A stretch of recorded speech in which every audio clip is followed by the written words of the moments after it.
नमस्कार, स्वागत है आपका द फोर्थ स्टेट यूट्यूब मंच पर। मेरा नाम है रविंद्र सिंह शोरान। बातचीत की शुरुआत से पहले एक रिक्वेस्ट, हमारे चैनल को अगर आप पसंद करते हैं तो प्लीज ज्वाइन कीजिए, उससे हमें आर्थिक सहायता मिलेगी। आपकी छोटी सी आर्थिक मदद हमारे लिए बड़ी फाइनेंशियल हेल्प होगी। आप देख सकते हैं हमारे साथ इस वक्त जुड़ रहे हैं देश के जाने माने वरिष्ठ सम्मानित पत्रकार विनोद शर्मा जी। सर नमस्कार, आपका बहुत बहुत स्वागत है सर। Thank you. सर आज सदन में बड़ा अजीब नजारा हुआ। 11 बजे राज्यसभा की जब बैठक शुरू हुई तो आप जानते हैं कि पहले शुरू होती है बैठक तो उसमें स्पीकर अपनी तरफ से कुछ बोलते हैं। तो आज क्योंकि कल 13 दिसंबर है तो 12 दिसंबर को उन्होंने कुछ वो कल के लिए ऑबिचुरी कर रहे थे, कल वाला 13 दिसंबर के लिए, क्योंकि कल हाउस नहीं है। तो हुआ क्या, वो खत्म होने के बाद ये पता लगा कि सदन में तो कोई कैबिनेट मिनिस्टर है ही नहीं। हम्म। एक भी कैबिनेट मिनिस्टर नहीं बैठा था। आज तक इतिहास में कभी नहीं हुआ। तो इस बात पर हम्म। जयराम रमेश ने और मल्लिकार्जुन खड़गे ने कहा कि भाई ये हाउस चल कैसे सकता है, जब ये तो लीगल ही नहीं है ना। कैबिनेट हम्म। मिनिस्टर नहीं है तो हाउस कैसे चलेगा। उन्होंने वेट किया और एडजन करना पड़ा 10 मिनट के लिए हाउस। ये किस तरह की परंपरा शुरू हो रही है सर, कैबिनेट मिनिस्टर नहीं है, सदन का अपमान नहीं है क्या सर ये। बहुत बार ऐसा होता था रविंद्र। कई बार हमने होते हुए देखा है कि जब कोई अगर मंत्री नहीं है जिसकी ड्यूटी है जिस जवाब देने की, कई बार और मंत्रीगण नहीं होते हैं लेकिन कोई और मंत्री आ जाता है उनके बिहाफ पे जवाब देने के लिए, या उनके बिहाफ पे स्टेटमेंट देने के लिए, या उनके बिहाफ पे बात करने के लिए, या सुनने के लिए कि क्या हो रहा है हाउस में। तो वो एक ड्यूटी चार्ट बनता है, लेकिन उसके तहत अगर कुछ लोग नहीं आ रहे हैं तो बेल बजती थी और लोग भाग के अपनी जगह ग्रहण कर लेते थे कि भाई हमारा समय आ गया है और हम नहीं है वहां पर, तो इसलिए हो सकता है हाउस हट जाओ जाएगा, तो बुरी बात है।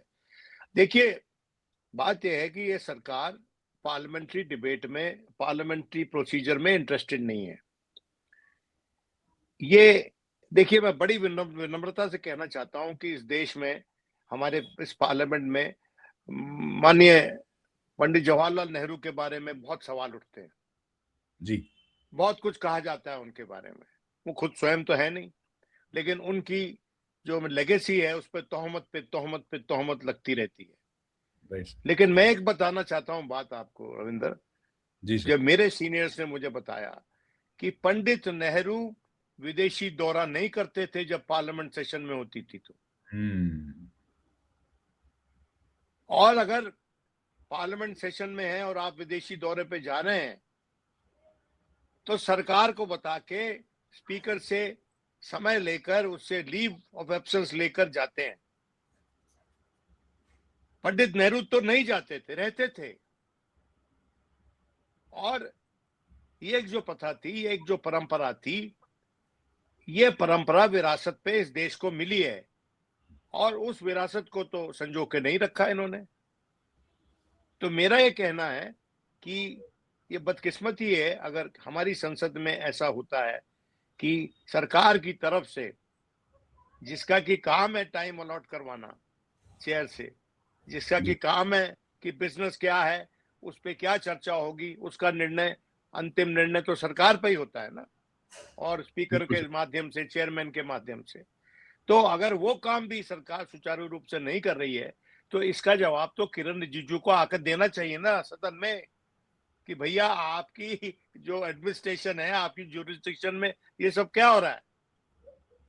और इस वक्त सब मंत्रीगण जो है वो मिनिस्टर ऑफ पार्लियामेंट्री अफेयर्स की बात सुनते हैं, वो राइट सर। परमिशन लेके जाते हैं जहां भी जाते हैं।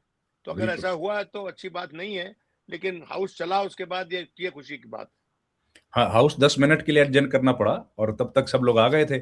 चेयरमैन ने कहा कि भैया कोई तो आ जाओ, आ जाओ। है। कोई नहीं आया, नोबडी टर्न अप। तो उसमें है चिंताजनक बेल, है। पता नहीं नए नए पार्लियामेंट हाउस में वो बेल का सिस्टम है कि नहीं, बेल बजने का। लेकिन पुराने में तो बहुत जोर से बेल बजती थी, पर वो बेल हमको भी तो सर, सुनाई देती थी। हाँ बेल हमने भी सुनी, लेकिन बेल तो सर वो कोरम पूरा करने के लिए बजती है। हाँ, तो ये अगर अगर कोई है ही नहीं हाउस में, उसके लिए भी बच सकती, क्यों नहीं बच सकती। हाँ, भाई मंत्री एक भी नहीं है। ध्यान आकर्षित करना है ना। भाई ट्रेजरी बेंच में अगर कोई जवाब देने वाला ही नहीं है तो ऑपोजिशन क्या सवाल पूछेगी, किससे पूछेगी। और ये ना सिर्फ पार्लियामेंट की अवमानना है, ना सिर्फ विपक्ष की अवमानना है, बल्कि तो चेयर की अवमानना भी है भाई। चेयर के चेयर, अवमान, बिल्कुल। हाँ, चेयर विराजमान है और आप गायब है, ये कैसे होता है, और ये कैसे चेयरमैन, होगा। चेयरमैन बताइए, चेयरमैन बैठे हैं और कोई मंत्री नहीं है। नहीं, है ही नहीं। ये तो है। इनकी जगह धनखड़ होते तो मैं समझता हूँ जरूर कुछ ना कुछ करती है उनसे सवाल जवाब, लेकिन he is a good man. जो नए चेयरमैन साहब हैं बड़े सॉफ्ट स्पोकन है, लेकिन उनको भी समझ में आ जाएगी तो कई बार उनको कठोर निर्णय लेने पड़ेंगे। जी, जी, बिल्कुल सही बात। तो सर अब अगर बातचीत में आगे बढ़ें और ये जो डिबेट हुआ पूरा, आपने भी बहुत करीब से देखी सर। लोकसभा में हुई जो डिबेट, प्रधानमंत्री ने तो खैर उसमें हिस्सेदारी नहीं की। पर पहला सवाल यही पूछ लेता हूँ सर कि प्रधानमंत्री को क्या इतनी महत्वपूर्ण चुनाव सुधार प्रक्रिया की डिबेट में हिस्सा नहीं लेना चाहिए था सर? प्रधानमंत्री हैं भाई वो। उन्होंने सोचा कि भाई मैंने ओपन कर ली डिबेट, जो पहले मैंने ओपन की वंदे वंदे मातरम मातरम। पे, वो बहुत हो गया। मेरी हाजिरी लग गई और अब दोबारा दूसरी डिबेट में मुझे पार्टिसिपेट करने की क्या जरूरत है। देखिए बात यह है कि प्रधानमंत्री अक्सर कई बार जब पार्टिसिपेट नहीं भी करते हैं तो अपने दफ्तर में बैठ के डिबेट सुनते हैं। बिल्कुल सर। ये मैंने मनमोहन सिंह को ये करते हुए देखा है। और मुझे ये भी पता है कि एक बार जब मनमोहन सिंह के बारे में मुरली मनोहर जोशी ने राज्यसभा में कह दिया कि भाई like the minister in question, the that like the minister who's a fugitive from the law, Hemant Soren, Shibu Soren की बात थी, the ji. prime minister is a fugitive in the house। तो हुँ। मनमोहन सिंह बहुत अपसेट हुए, और जहां तक मेरी जानकारी है वो इतने अपसेट हो गए थे कि वो कहने वो सोचने लगे कि त्याग पत्र दे दे। ओह! भाई अपर हाउस में एक सीनियर मेंबर के द्वारा, जिसकी की इज्जत है, मुरली मनोहर जोशी की इज्जत है, बिल्कुल। अक्रॉस द बोर्ड इज्जत है उनकी, ना सिर्फ पक्ष में बल्कि रूलिंग पार्टी में भी जोशी जी की बहुत इज्जत थी उस जमाने में। जी तो सर। जब वो कह रहे हैं कि prime minister is a fugitive from the house, like the minister is a fugitive from the law, हुँ। तो वो तो बड़ा सख्त बयान है। लेकिन वो उनको मना लिया गया, समझा लिया गया कि ऐसे होता रहता है पार्लियामेंट में, ऐसी तल्ख बयानबाजी हो जाती है, तो आप ज्यादा अपसेट ना हो। मेरा ये कहने का तात्पर्य है कि प्रधानमंत्री का नॉन पार्टिसिपेशन इलेक्टोरल रिफॉर्म्स में उनकी अपनी छवि पे के लिए अच्छा नहीं है, सरकार की छवि के लिए भी अच्छा नहीं है। हाँ, ये हो सकता है कि उनके पास जेन्युइन प्रेसिंग रीजंस रहे हों जिसके चलते वो नहीं बैठ सके उस डिबेट में, क्योंकि प्रधानमंत्री की कई रिस्पॉन्सिबिलिटीज होती हैं और उतना हमको लीव है, उनको बेनिफिट ऑफ डाउट देना पड़ेगा। लेकिन तो गत्वा लोग समझते हैं वही है जो उनको दिखता है, और दिखा जो कि भाई प्रधानमंत्री इलेक्टोरल रिफॉर्म्स में पार्टिसिपेट नहीं किए और होम मिनिस्टर किए। और होम मिनिस्टर जो हैं वो एक तरह से इसलिए भी किए कि जो इलेक्शन कमीशन संबंधित जो बातें हैं वो उनके तत्वावधान में आती हैं।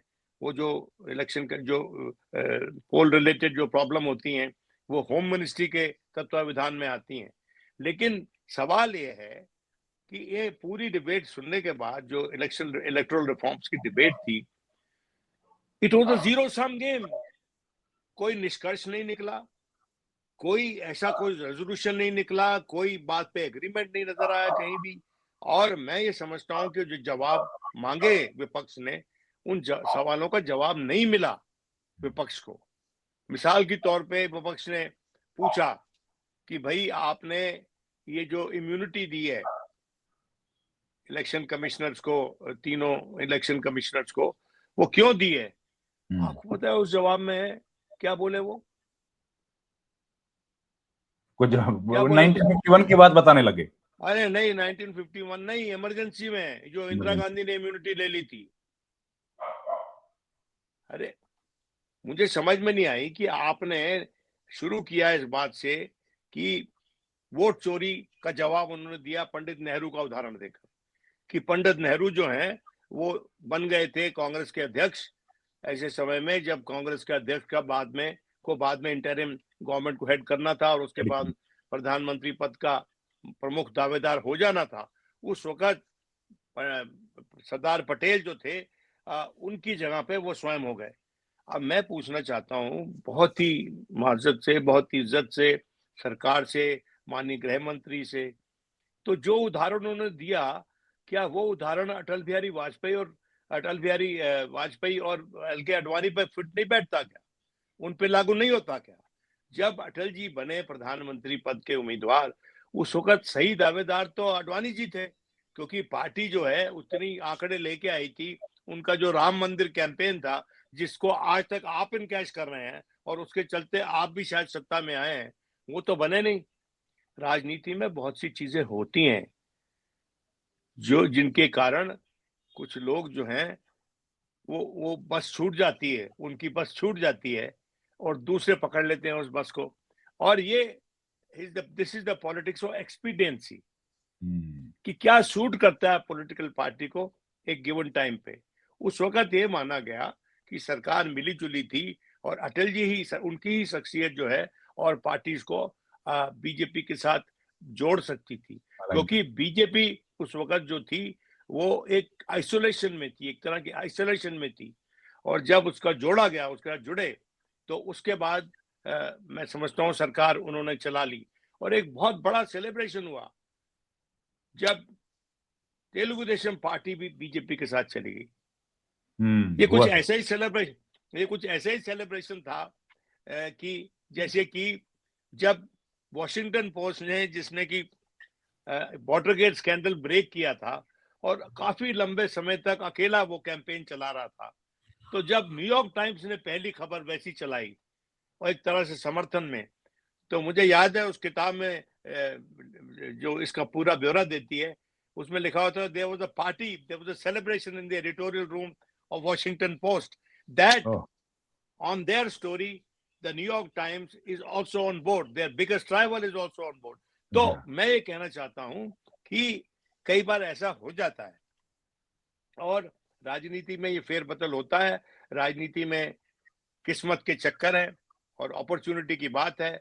तो इसलिए इस सब में इस पे ये कहना कि पंडित जी ने तो वोट चोरी क्या, उन्होंने तो पूरी प्राइम मिनिस्टर्स ऑफिस ही हथिया लिया, ये बिल्कुल बचकाना आर्गुमेंट है। और ये आर्गुमेंट जो है मैं नहीं समझता हूं कि पहले कभी मैंने किसी सीनियर लीडर को ऐसा आर्गुमेंट देते हुए देखा है। राइट।